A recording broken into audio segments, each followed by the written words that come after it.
So before asking you the last question, I wanted to thank you for all the help you've given us for Group 5 for this assignment. So the last question is, after winning your belts, did all the practice justify the results? Yes. After winning the NABS title, I had 2 title defenses. The belt. I gave up the belt because I went to a higher division, and then I fought for the USBA championship at 122-pound super bantamweight. That was against a guy by the name of Two-Gun. What is that? Johnny the Dancing Machine Carter, and that fight was held in Atlantic City. And because it was away from home,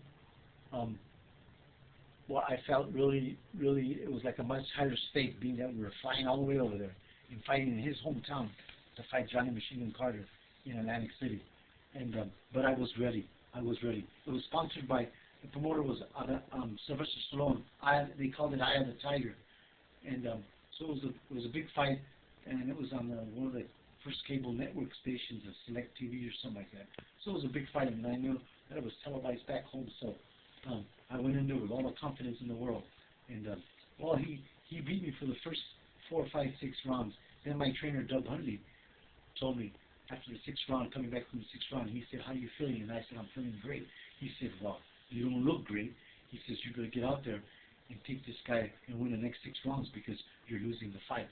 So there, I thought I was winning the fight, but I wasn't. But I felt like I was.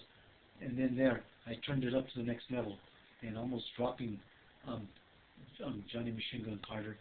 And I won the next 6 rounds decisively, winning the USBA title in Atlantic City. And then and after that, we fought Jeff Chandler for the World Boxing.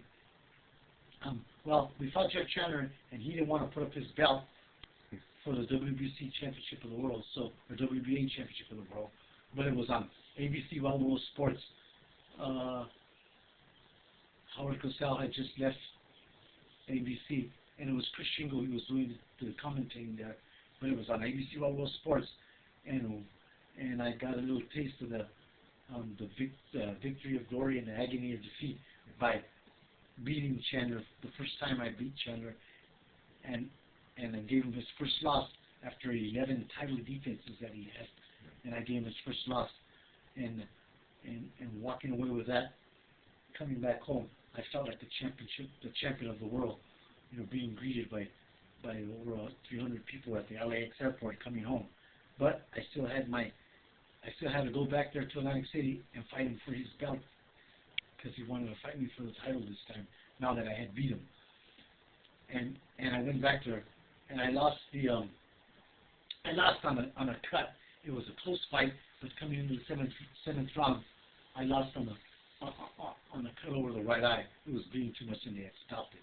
And boy, that hurt me like anything else. I mean, that hurt me like anything else. But that's what happened. And Chandler was one of the greatest bantamweight champions of all time. So I was just happy to just split these fights with him. And I could go on with my career saying that I fought, the best in my division. And that was it. So I was, I'm happy with my career. Okay.